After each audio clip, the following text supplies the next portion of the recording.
Okay, yesterday I informed you that I'm a prophet, and I have been since age 7.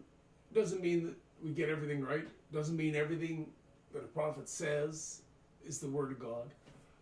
Uh, and believe it or not, prophets aren't all that special.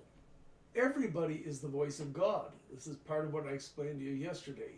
Everything that is, I am, is God.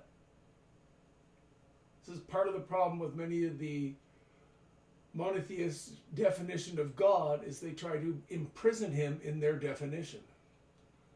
And so when something they don't like happens, oh, that can't be God, because God wouldn't do that.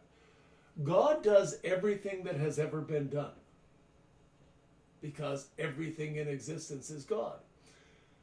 And God's plan cannot fail because God's plan is already accomplished. The past, present, and future exist simultaneously. And God's plan is just all possible possibilities, or what I've come to call the infinite verse. In other words, everything that could have happened has happened and already exists. All those possibilities exist. Now you get a better understanding of this, and hopefully it gets published before I die. My philosophy book that contains the infinite verse theory and how it came to be justified. So for those of you that are worried about this, I want you to understand there's still an infinite number of possibilities that can develop off of this very moment. And in some of them, the world will successfully change and start taking care of the poor. In others, it won't.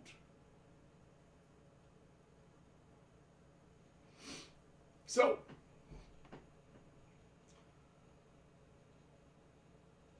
what does that have to do with today's topic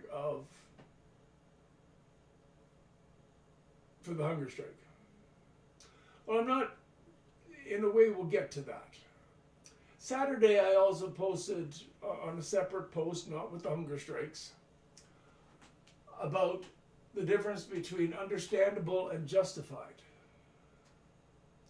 For example, in 312 AD, it was understandable that the church fathers decided that they'd make God into three persons to save so many Christians dying for their religion. It's understandable that they wanted to protect life, but that doesn't make it justified. There is a difference between the two. Same as it's understandable a child feels angry when their parents give them boundaries, but their emotion doesn't justify breaking the rules necessarily. Sometimes it does when the parents' boundaries are improper. How does that get to where we are today?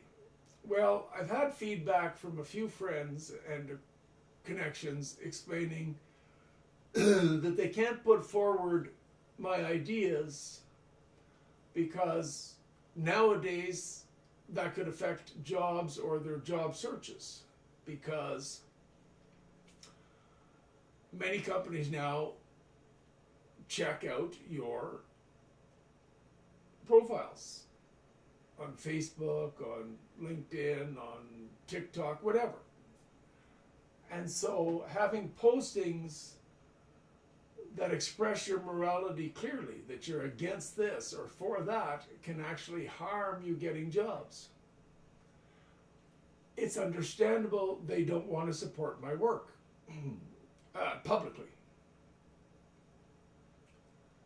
It's understandable, but it doesn't make it justified.